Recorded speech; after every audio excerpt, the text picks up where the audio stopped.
Estimados amigos, buenas tardes. Agradecemos al licenciado David Saucedo, experto en materia de seguridad, por concedernos esta entrevista. Licenciado Saucedo, gracias por tomar nuestra llamada. ¿Qué es lo que está sucediendo en nuestro país con esta serie de ataques simultáneos en donde han sido incendiados vehículos y tiendas de conveniencia que comenzaron este pasado martes en el estado de Jalisco, se replicaron en Guanajuato, el jueves en Ciudad Juárez, en el estado de Chihuahua y este viernes en Baja California? ¿Cómo interpreta usted estas acciones que, de acuerdo con las autoridades, han sido perpetradas por el crimen organizado? Yo creo que hay dos virajes, Priscila Harris, hay dos virajes. Por un lado, los grupos del crimen organizado, los cárteles, habían hecho uso en el pasado de manera coyuntural de tácticas de narcoterrorismo, están dejando este uso coyuntural y lo están utilizando como ya una estrategia de largo plazo. Hay una resistencia del gobierno federal para catalogar a estos hechos como de narcoterrorismo. Desde mi punto de vista, cumplen con todos los criterios que la academia marcaba o define para definir algo como narcoterrorismo. Un acto perpetrado por un grupo armado, los narcos lo son, actos perpetrados en contra de la población civil. Todos estos eventos a los que hiciste referencia al principio de esta plática fueron en contra de la población, difundidos masivamente por medios de comunicación, en este caso muchas redes sociales. Son hechos con el objeto de presionar a las autoridades para que inhibir alguna estrategia o para impulsar alguna postura, es decir, para acto en la estructura de gobierno. En el terrorismo clásico, los terroristas normalmente buscan un objetivo político. Por ejemplo, los etarras en su momento en España, o el ERI en Irlanda. Pero le añadimos a los eventos de México el prefijo de narcoterrorismo, porque son grupos de narcotraficantes los que están impulsando objetivos criminales.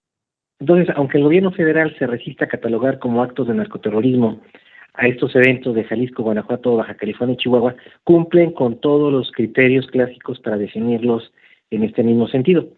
Entonces, creo que lo que están haciendo los cárteles es utilizar ya como estrategia regular los ataques a la población civil y provocar terror en la población con el objeto de enfrentar a las autoridades. Ahora, ¿por qué ahorita los cárteles hacen uso de estas tácticas? En el pasado ya lo habían hecho, evidentemente. Seguramente ustedes recordarán, ustedes lo cubrieron ampliamente, el intento de captura del Mencho en el 2015, si no me equivoco, en la zona metropolitana de Guadalajara, en donde hubo narcobloqueos. Incluso se derribó un helicóptero de la Policía Federal. En Monterrey, en la guerra de Cárteles, en Monterrey, también se hizo uso intensivo de los narcobloqueos. Hace poco, en Nuevo Laredo, un grupo criminal, con el objeto de calentarle la plaza al grupo rival, asesinó de manera inmisericordia a pobladores de Nuevo Laredo que estaban en las calles haciendo su vida cotidiana y que no tenían ningún tipo de vínculo criminal.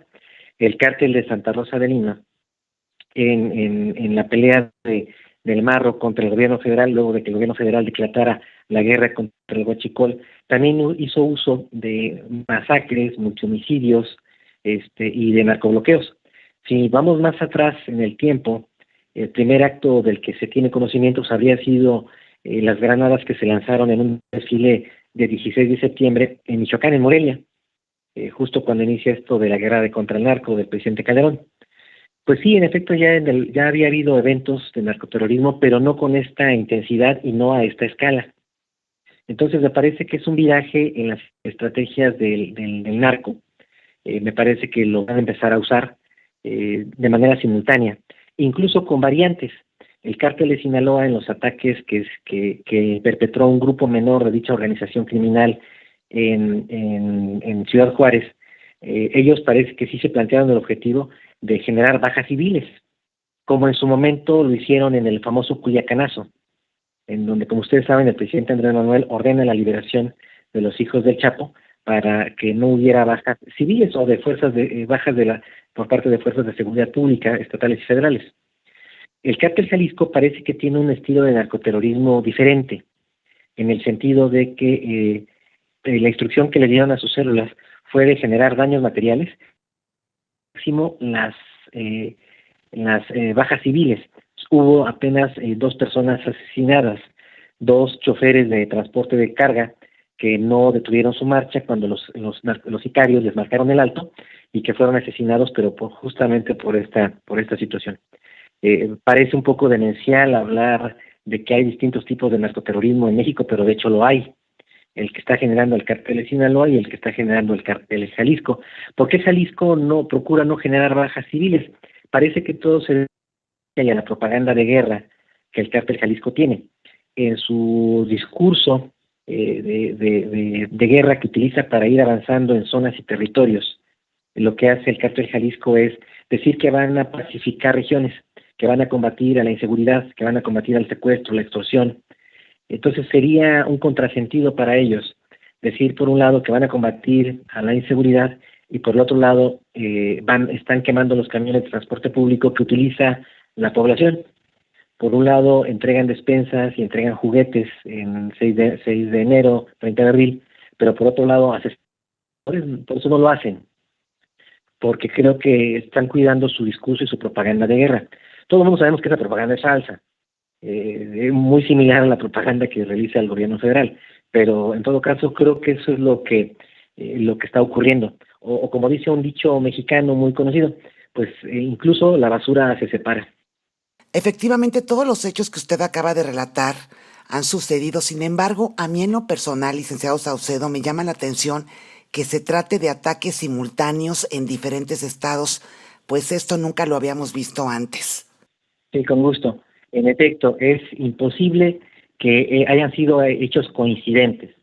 No puede ser que en un lapso de tiempo tan corto, en 4 estados del país, de manera simultánea se presenten estos eventos. Me parece que en parte se debe a una estrategia de respuesta del crimen organizado, de los cárteles, a un viraje silencioso que está ejecutando el gobierno federal. Ustedes recordarán, el presidente Andrés Manuel ha sido muy criticado por la instrumentación de su estrategia de abrazos y no balazos. Uno de los principios rectores de esta estrategia, si se le puede llamar estrategia, es no capturar narcotraficantes de alto perfil. Pero resulta que se capturó hace poco a Caro Quintero y hay un proceso de extradición en curso. De acuerdo con lo que dijo el presidente Andrés Manuel en la conferencia de mañanera del día miércoles, si no me equivoco, él mencionó que los actos de narcoterrorismo que hubo en Jalisco y en Guanajuato fueron una respuesta a unos operativos de captura en contra de 2 integrantes de la cúpula del cártel Jalisco, el APA y el WR. Pues nuevamente, ir en contra del número 3 o el número 4 del cártel Jalisco, pues en los hechos significa un viraje silencioso del presidente Andrés Manuel en su estrategia de no decapitar cárteles. Entonces yo creo que ahora los cárteles están reaccionando con estrategias de narcoterrorismo frente a este viraje silencioso. El presidente no lo ha dicho, creo que no lo va a mencionar nunca, el presidente no se equivoca, ¿verdad? Entonces yo creo que él no se va a contradecir, creo que nunca lo va a mencionar, pero en los hechos estamos viendo un cambio en la estrategia de abrazos y no balazos, y resulta que ahora sí van por los narcos que dijeron que no iban a perseguir y que ahora sí están persiguiendo. Y los narcos están contestando con narcoterrorismo frente a este viraje en materia de política de seguridad del Estado mexicano. ¿Por qué Andrés Manuel está cambiando su estrategia?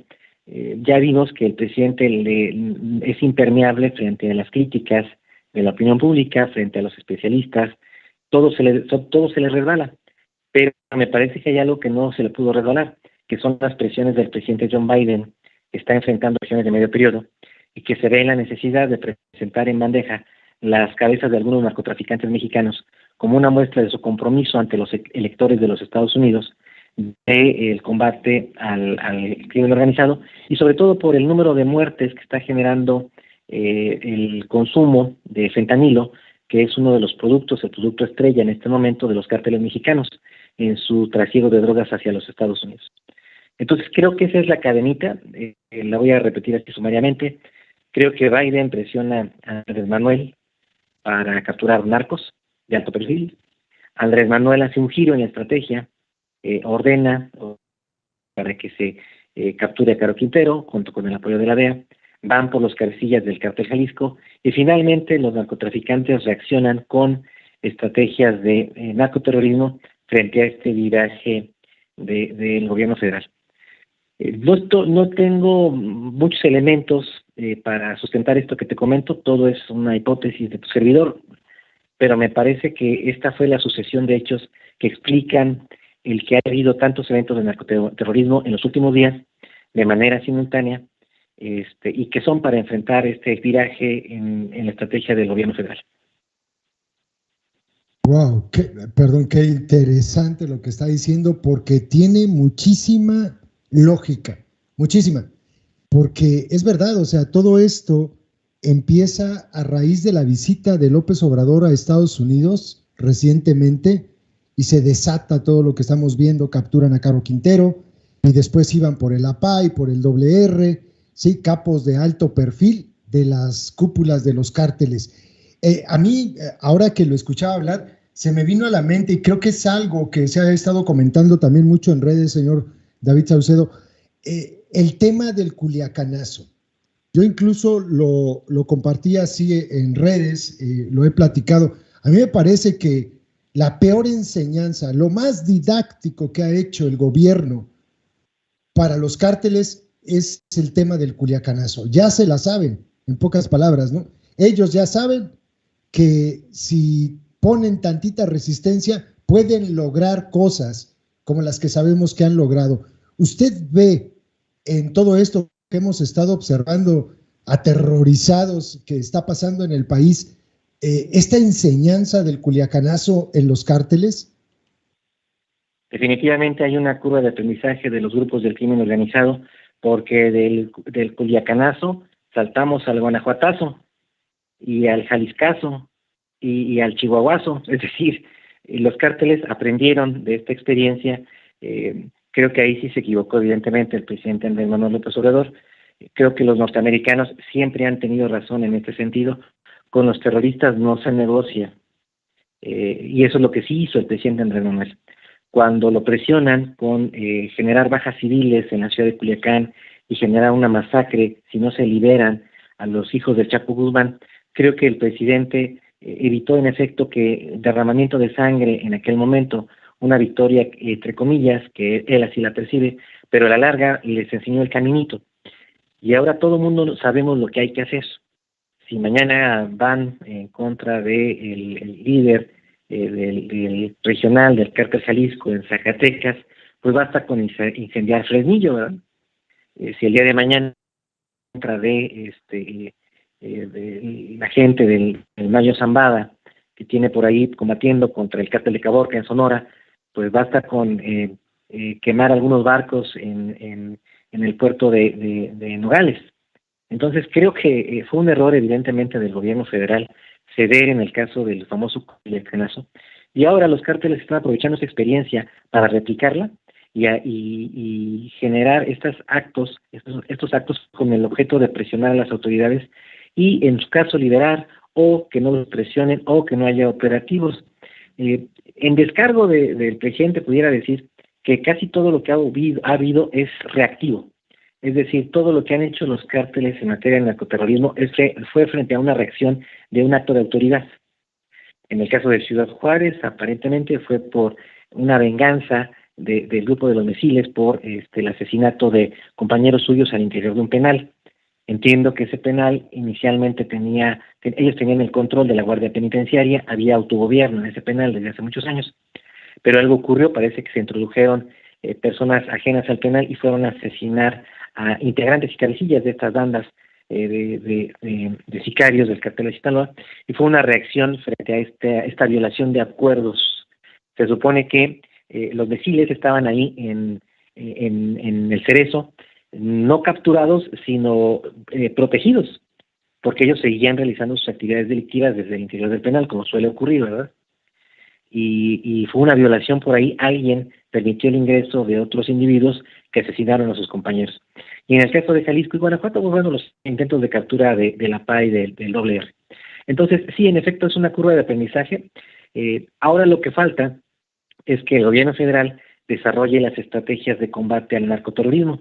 Ese es un problema que vamos a tener en los próximos años. Si los cárteles empiezan a hacer uso de estas tácticas, en México no hay una sola división antiterrorista, no hay. El marco legal incluso para el combate al terrorismo se generó en su momento para combatir a la guerrilla 23 de septiembre o a Genaro Vázquez y Lucio Cabañas. Es un marco legal desactualizado. No existe un presupuesto en materia de combate al terrorismo, no existen políticas públicas en este mismo sentido, y me atrevería a sugerir que tal y como ha ocurrido con todos los países que han enfrentado al terrorismo, van a requerir el gobierno mexicano asistencia internacional. ¿Quién tiene conocimiento en el combate de este tipo de prácticas? Pues en primer término, los colombianos. Prácticamente el narcoterrorismo nace en Colombia, con la guerra que libró el cártel de Medellín en contra de el Estado colombiano, contra los Pepes, contra la DEA, contra la CIA, contra todo el mundo, y ellos inventaron el narcoterrorismo. Y ahí surgió el famoso y mítico bloque de búsqueda. Los colombianos tienen mucha experiencia para este tipo de situaciones. También los españoles, en el combate al grupo separatista Vasco ETA, o los ingleses, en lo que fue su guerra contra el ERI, el Ejército Republicano Irlandés. Entonces, creo que valdría la pena que el presidente y sus asesores se quitaran estos problemas que tienen para nombrar las cosas por su nombre y aceptar que tenemos un problema de narcoterrorismo creciente en ciernes y que se puede transformar en una constante. Ya ha habido coches bomba, por ejemplo en Salamanca hubo coches bomba, en Irapuato igual. No me quiero imaginar lo que serían actos narcoterroristas, por ejemplo, en la Ciudad de México. Señor David, fíjese, es que esto es bastante interesante y creo que aquí está el meollo del asunto. Me quedo pensando en lo que usted dice. A ver, me estoy acordando, por ejemplo, de la toma de rehenes de estudiantes, incluso en Rusia, y cómo actuó, esto fue hace 10, 12 años, no recuerdo ni cuánto tiene, cómo actuó Vladimir Putin, que ya era en ese momento presidente de Rusia. Él dijo, y es lo mismo que hace Estados Unidos con los terroristas, no se negocia. Y a este presidente ruso no le importó lo que hubiera dentro de esa escuela, eran niños, y entró con todo, y murió niños. Todo esto se lo comento porque, a ver, no en descargo de la responsabilidad del gobierno, pero, ¿y entonces qué se debe hacer ante una situación semejante? Porque si estos son actos terroristas, como bien lo dice usted, ¿qué hacemos? O sea, ¿nos ponemos duros como Vladimir Putin o cómo se negocia o cómo se trata esto? Porque desgraciadamente lo que dijo al final de su última intervención, señor David Saucedo, es la realidad. Esto lo vamos a empezar a ver de manera cotidiana. ¿Y qué hacemos? ¿Cómo nos quedamos como ciudadanos? ¿Qué tiene que hacer el gobierno? ¿Negociamos con ellos o somos duros con ellos? Hay varias maneras de responder a tu pregunta. Gran parte de las directrices en materia de seguridad que sigue el gobierno federal no son directrices para atender la inseguridad en México. Son directrices que vienen de Washington para atender las necesidades político-electorales del presidente John Biden. Entonces, en primer término, habría que sentarse con los americanos y explicarles, quizá con bolitas y palitos, que seguir lo que están solicitando significa, es decir, la extradición de narcotraficantes a los Estados Unidos. Significa quizá escenarios como los que vivió Colombia con los extraditables. Tú recordarás que le hicieron la guerra a distintos presidentes de Colombia. Creo que el que vivió más terriblemente este episodio fue Belisario Betancourt. Después César Gaviria. Todos ellos vivieron momentos muy complejos por el tema de que los narcotraficantes no querían pasar condenas en Estados Unidos. A su vez, los norteamericanos insisten en que debido a la porosidad del sistema penitenciario mexicano, debido a su corrupción, pues para un narcotraficante estar en un penal de alta seguridad en México es casi como estar en el Almoloya, es decir, vivir a sus anchas y vivir cómodamente y seguir teniendo el control de las actividades criminales. Pero ante la posibilidad de que surjan actos de narcoterrorismo, creo que valdría la pena que el gobierno federal hablara con sus homólogos en los Estados Unidos y planteara con determinación. En la extradición de algunos narcotraficantes va a generar narcoterrorismo. ¿Vale la pena? Es muy complicado, es decir, los norteamericanos quieren que los narcos mexicanos estén en prisiones de los Estados Unidos, pero a costa de actos de narcoterrorismo en México. ¿No sería mejor depurar el sistema penitenciario y las prisiones de alta seguridad para que pasen sus condenas en México y que no haya eventos de narcoterrorismo? Creo que se tendría que actuar en esa vertiente. En segundo término, tampoco se puede ceder al 100% contra los actos de narcoterrorismo. Estos hechos que se generaron en Jalisco, en Guanajuato, en Chihuahua y Baja California tienen que ser castigados con dureza. Tienen que capturar a todas las células incendiarias, a todos los misiles que mataron a ciudadanos de Ciudad Juárez.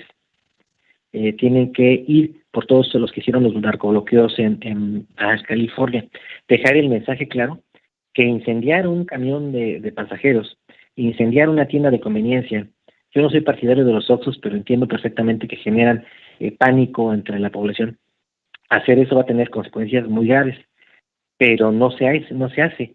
Esperemos que el gobierno federal entienda que tiene que castigar con severidad a los perpetradores. Me refiero aquí al personal operativo que generó estos actos. Va a ser muy difícil poner en custodia a los líderes de los cárteles que dieron la orden, pero castigar con severidad estos actos de narcoterrorismo. Evidentemente también se requiere la asistencia internacional pues para poder enfrentar esta coyuntura, porque no hay el expertise que se requiere.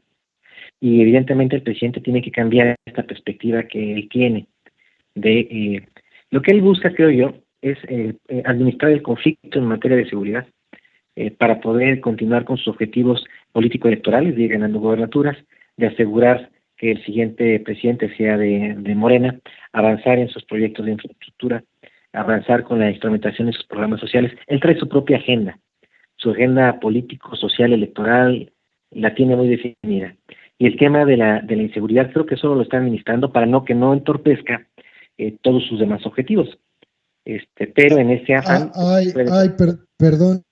Perdón, señor David Saucedo, que lo interrumpa, qué grosero soy, pero es que, perdón, si esto está haciendo el gobierno, me parece muy bajo. O sea, es algo que no tendría que estar ni siquiera a discusión. ¿Cómo es posible que antepongan situaciones políticas para volver a quedar en los gobiernos a todo el terror y el horror que viven los ciudadanos en nuestro país? Esto sería verdaderamente imperdonable, ¿no? Yo estoy de acuerdo contigo, Aris, estoy totalmente de acuerdo, pero te comento lo siguiente. Los escenarios de conflicto, de guerra de cárteles y de inseguridad han beneficiado políticamente a Morena. Tú conoces muy bien a detalle la situación de Michoacán. Y quien ganó la gobernatura de Michoacán fue Morena. Conoces a detalle la situación en Zacatecas y ganaron en Zacatecas.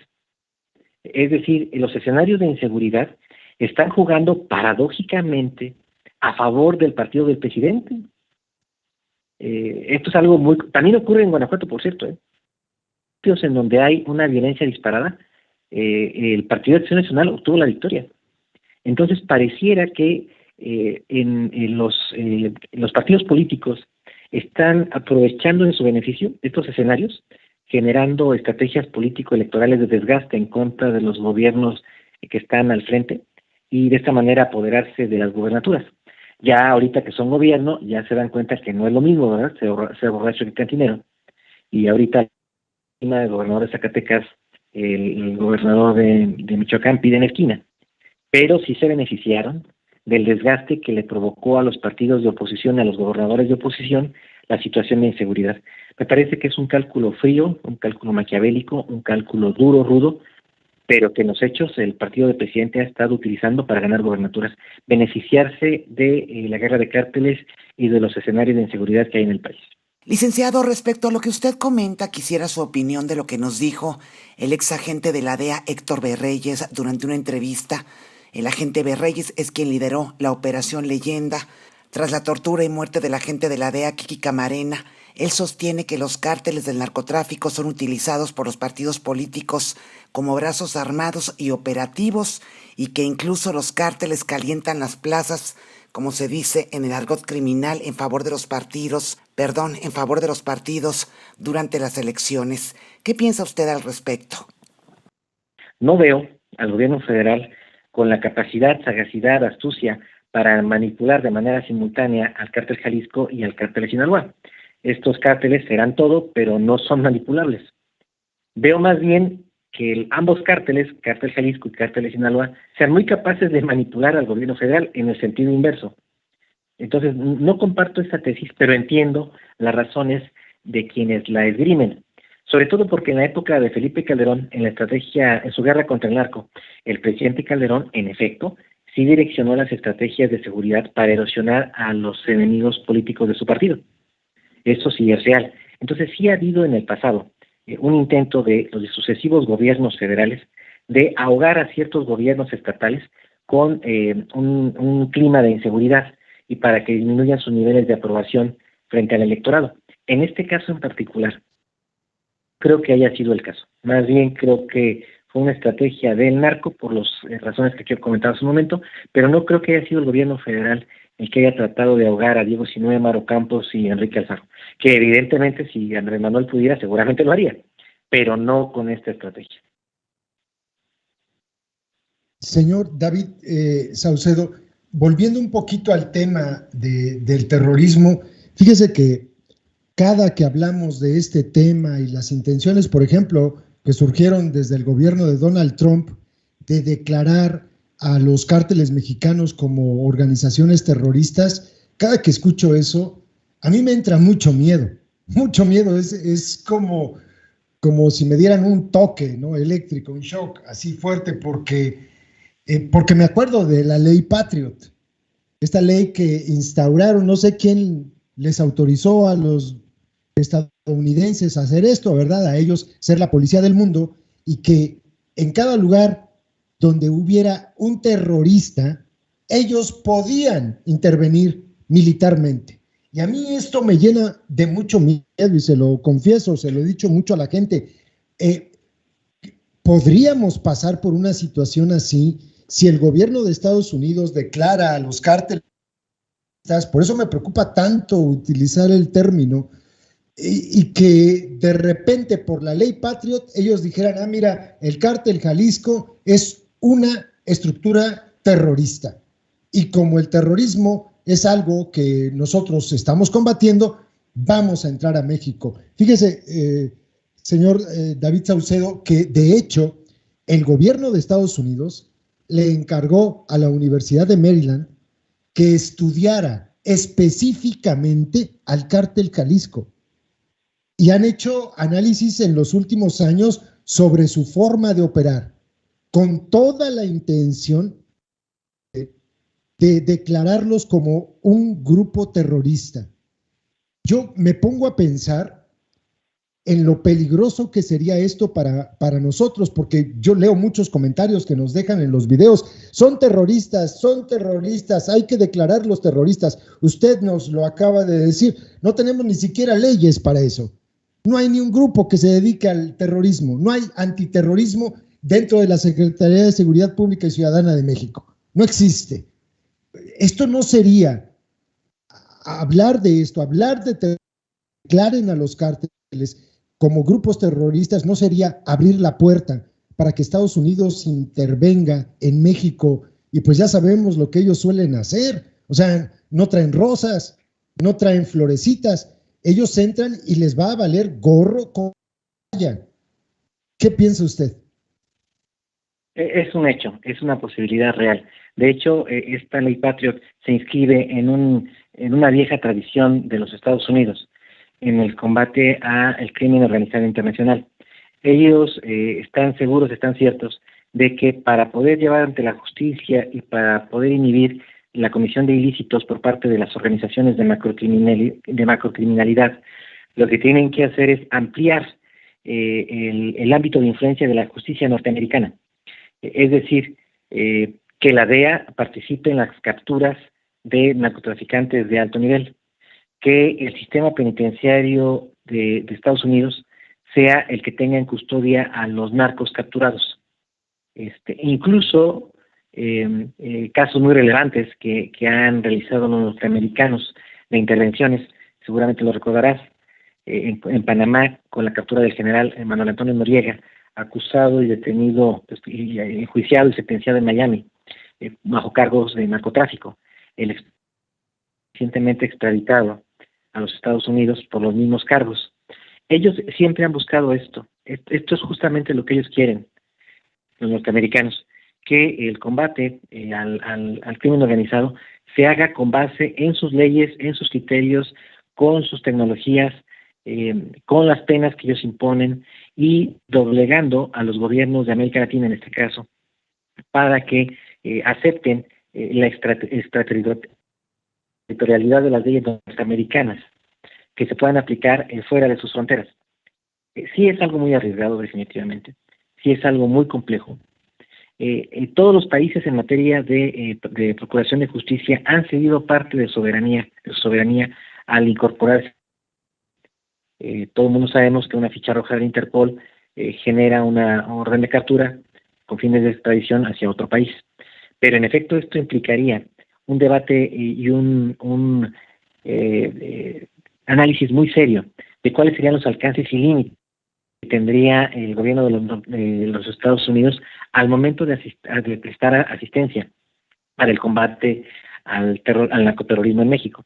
Y creo que tendría que fijarse límites, es decir, que no se den secuestros como el del doctor Álvarez Machaín. Tú recordarás, el médico que estuvo apoyando la tortura de Kiki Camarena. Es decir, que no se den este tipo de casos tan bochornosos en donde la justicia norteamericana, con agentes armados, lleva ante la justicia, ante los tribunales de los Estados Unidos, a acusados de actos de narcoterrorismo. Entonces, ahí, en esta definición, al momento de que el gobierno mexicano acepte darle esta categoría, tendrá que sentarse con los norteamericanos y definir puntos y comas, definir exactamente cuáles son los alcances, en qué sentido va a estar la participación de los norteamericanos en este tema, qué se va a hacer, sí, para fijar límites y no ocurra lo que en efecto puede ocurrir y con lo que yo coincido contigo, Alex. Aquí lo que se impone, normalmente yo estoy totalmente a favor de que sentemos en el banquillo de los acusados a las autoridades federales, a los gobernadores, a los militares, a la Sedena, a la Marina, a todos. Me parece que sí hay que estar escrutando, auditando su... Pero en este caso en particular, la pelota está en la cancha de los narcos. Si ellos siguen con su estrategia ¿no? van a provocar la intervención de los norteamericanos. Quizá no lo han visualizado, quizá no lo tengan en el radar, quizá no se han dado cuenta todavía. No es buena idea picarle la cresta a los gringos, pero está en cancha de ellos, tal y como ocurrió en Colombia, con el cártel de Cali, con el cártel del Valle del Norte. Confrontar a los gringos y ponerlos contra la espada y la pared no es una buena opción. Así que más bien ahora son ellos los que tienen en sus manos el hecho de que haya un intervencionismo norteamericano por cuestiones de narcoterrorismo, si es que los cárteles persisten en esta estrategia. Entiendo perfectamente que ahorita se sientan satisfechos con lo que han obtenido, se sientan triunfantes, porque en efecto doblaron al gobierno federal en todos los casos que acabamos de hacer mención, pero a la larga van a provocar algo que ni ellos mismos desean. Espero que gentes pensantes, como creo que sí son el Mencho, como sí lo es el Mayo Zambada, los narcotraficantes que tienen más tiempo, experiencia y conocimiento, entiendan que si estiran demasiado la liga, van a provocar una reacción que no estoy seguro que les guste. Licenciado Saucedo, ahorita que mencionó usted a Nemesio Ceguera Cervantes el Mencho, líder fundador del cártel Jalisco Nueva Generación, estas acciones cometidas, señaladas por las autoridades por esta organización criminal, ¿podrían deberse a un reacomodo del cártel u otra situación tras estos rumores de su supuesto fallecimiento o que se encuentra muy enfermo? Sí, lo que yo supe por fuentes federales es que el Mencho sigue vivo, pero es como comentar, es muy disminuido en sus capacidades físicas y delegando cada vez más en sus subalternos la conducción de las operaciones del cártel. Está generándose también una sucesión al interior del cártel Jalisco y en efecto pareciera que los jefes de plaza están llegando a acuerdos, tratando de generar una sucesión tersa. Sabemos, por ejemplo, que la vaca final de Colima se escinde del cártel Jalisco Nueva Generación ante la convicción y la certeza de que el Mencho había fallecido. Hay otros grupos del cártel Jalisco que, frente a la posibilidad de que el Mencho ya haya fallecido o bien esté muy disminuido, están optando por separarse del cártel. Esto es, digamos, hasta cierto punto normal. Un narcoimperio como lo que tiene el cártel Jalisco está conformado por varios señores feudales, está conformado por varios jefes regionales, varios jefes de plaza, y muchos de esos señores feudales se van a ir de la organización cuando se muere el rey, cuando el rey ya no esté. Esto me parece que sí sucederá. Y ahorita los jefes regionales, los principales, creo, por lo que dio a conocer el gobierno federal, están tratando de pactar una sucesión tersa. Por definición, hay dos escenarios. Si el día de mañana el Mencho fallece, o bien se ve disminuido físicamente, o es extraditado a los Estados Unidos, en cualquier escenario pueden pasar dos cosas. Que haya una sucesión tersa, que los jefes regionales del cártel Jalisco, la mayoría, decidan mantener una estructura unificada, o bien que haya una guerra sucesoria. En los hechos, el cártel Jalisco se fragmente. Dicho sea de paso, el cártel de Sinaloa hace tiempo también como que se fragmentó. Por un lado los Chapitos, por el otro lado el Mayo Zambada. Parece que les va a pasar lo mismo a los jaliscienses, como que el cártel Jalisco Nueva Generación pudiera tener estar conformado por 2 o 3 grupos grandes de cárteles Jalisco. Habrá que ver qué es lo que sucede. No tenemos información confirmada sobre cuál es el estado de salud del Mencho, así que lo único que nos queda es esperar los acontecimientos y ver en qué momento se hace público cuál es su situación y si sigue al frente o ya terminó de delegar en todos sus jefes de plaza la conducción del día a día del cártel. Señor David, por mi parte, 2 preguntas, las últimas. Ya abusamos bastante de su tiempo. La primera, a mí me queda claro que la situación en México va a tener índices de violencia que no hemos visto, como lo que está pasando. Esto no lo habíamos visto. Nosotros como ciudadanos, ¿qué podemos hacer? Porque yo siento que estamos completamente desprotegidos, digo, lo hemos visto en estos últimos días. Los ciudadanos salen a trabajar y de repente se encuentran en un narcobloqueo donde pone en riesgo la vida cada persona que sale a ganarse el pan de todos los días, desprotegidos completamente. ¿Qué podemos hacer nosotros como ciudadanos ante una situación así?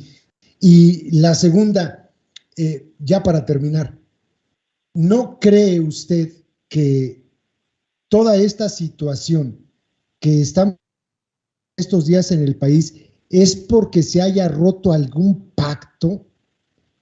O sea, algo que tenían acordado entre gobierno y cárteles, porque sabemos que dialogan. O sea, es verdaderamente ingenuo pensar que no hay diálogo entre las organizaciones criminales y el gobierno. ¿No será que algo se rompió, algo no les gustó y por eso esta reacción? Serían mis últimas preguntas y de antemano le agradezco muchísimo que nos haya dado la oportunidad de hablar con usted. Empiezo por esta última pregunta. En efecto, lo que yo creo que se rompió fue este compromiso del presidente Andrés Manuel de no ir a cazar narcotraficantes de alto perfil. Creo que los cárteles estaban muy cómodos con esta situación y este viraje del presidente Andrés Manuel pues ya los hace vacilar y se rompe lo que él mismo había declarado públicamente. No era un pacto explícito, pero era un pacto tácito entre el gobierno federal y los narcotraficantes. El gobierno federal se ha comprometido a no ir por ellos, a no capturarlos, a no extraditarlos, a no meterlos en cárceles de alta seguridad. Él mismo lo dijo, el presidente lo comentó. Eso es lo que se rompió.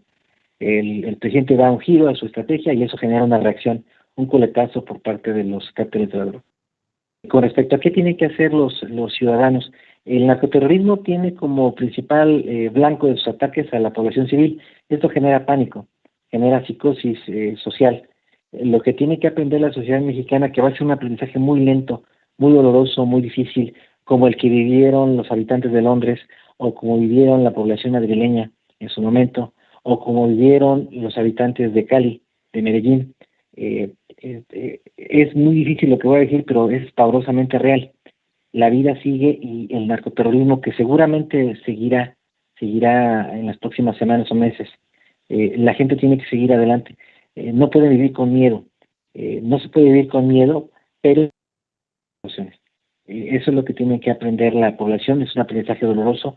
No tendría por qué estar los ciudadanos al pendiente de si hay una bomba o no en el centro comercial, o si hay un narcobloqueo o no en la salida de la ciudad, o si están incendiándose en las tiendas de conveniencia en las que se hace el súper, o si el día de mañana estalla un coche bomba. Es decir, los ciudadanos no tendrían por qué estarse preocupando por estas situaciones. En México no se había visto, no se había vivido. La larga estabilidad que el PRI tanto se ufanó de haber aportado a la vida política del país, haber generado político exento de este tipo de turbulencias, parece que ahora en democracia las estamos viviendo. Entonces creo que estos eventos van a generar pues mayor recepción hacia el régimen democrático. Creo que la ciudadanía tiene que aprender de experiencias de otros países, de cómo es vivir bajo estos esquemas de narcoterrorismo. No es algo que le hubiéramos deseado a nadie en ningún momento, pero que es algo doloroso que seguramente la sociedad mexicana va a tener que aprender. Quizá cuando triunfa Felipe Calderón, nadie imaginó que una de sus principales decisiones habría sido la declaratoria de la guerra contra el narco y que se desatara esta espiral de violencia en la que nos encontramos. Estos escenarios nunca se visualizaron tampoco en el sexenio de Vicente Fox. Entonces, lo que alcanzo a ver es que la población mexicana está transitando de una situación de relativa estabilidad que se vivieron en los sexenios de la transición, en el sexenio de transición de Vicente Fox, y escenarios de guerra que se producen a raíz de una decisión que toma el presidente Calderón. Pero creo que lo que hay que hacer es enfrentar al narcoterrorismo, tomar decisiones de ya. No vale la pena cerrar los ojos y experiencias que otros países de América Latina tienen en ese sentido. Para mí lo peor que puede ocurrir es que mañana haya un avión incendiado por los aires, por un acto cometido por un cártel de la droga, o un vehículo con TNT que estalle en un cuartel militar, como el que hizo estallar a Pablo Escobar, frente, me parece, a las instalaciones del bloque de búsqueda. Entonces creo que estamos a tiempo de evitar estos escenarios. Hace años se decía que teníamos que evitar en la colonialización de México, entonces creo que ahora hay que evitar en la mexicanización de México. Perdón, antes de que tomes la palabra, Priscila, ahora que dice el señor David esto, seguramente escucharon la entrevista que hicimos, una de las entrevistas que hicimos con este vocero líder del cártel Santa Rosa de Lima, donde él nos contó que esa camioneta que encontraron en Irapuato cargada de explosivos, ellos la pusieron ahí y que desgraciadamente, así decía él, no estalló por un error de táctica. La pusieron frente a la casa de un sitio donde estaban sus contrarios y que desgraciadamente no estalló. Él nos dijo, y aquí está grabado, lo pueden revisar en los videos, él nos dijo que era para hacer volar toda la cuadra. O sea, de ese nivel. Así de grave es la situación. Adelante, Priscila.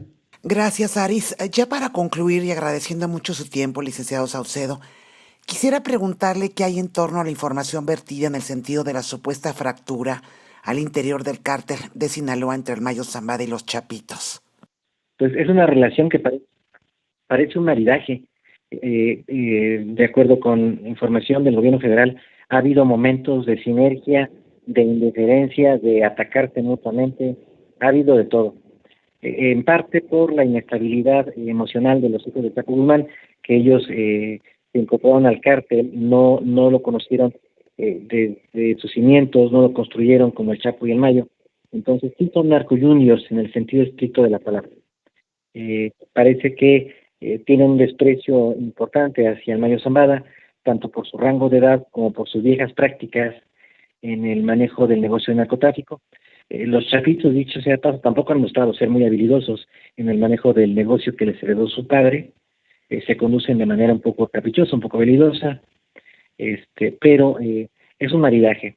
El día de hoy pueden estar bien, mañana se van a pelear, mañana colaboran, al chico rato se roban cargamentos.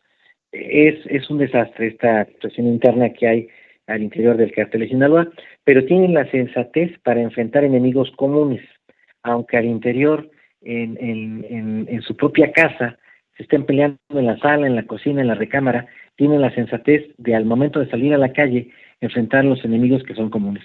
Pero eso también se ve debilitado por los conflictos y divisiones internas. Entonces es muy difícil saber en qué momento de la relación se encuentran ahorita.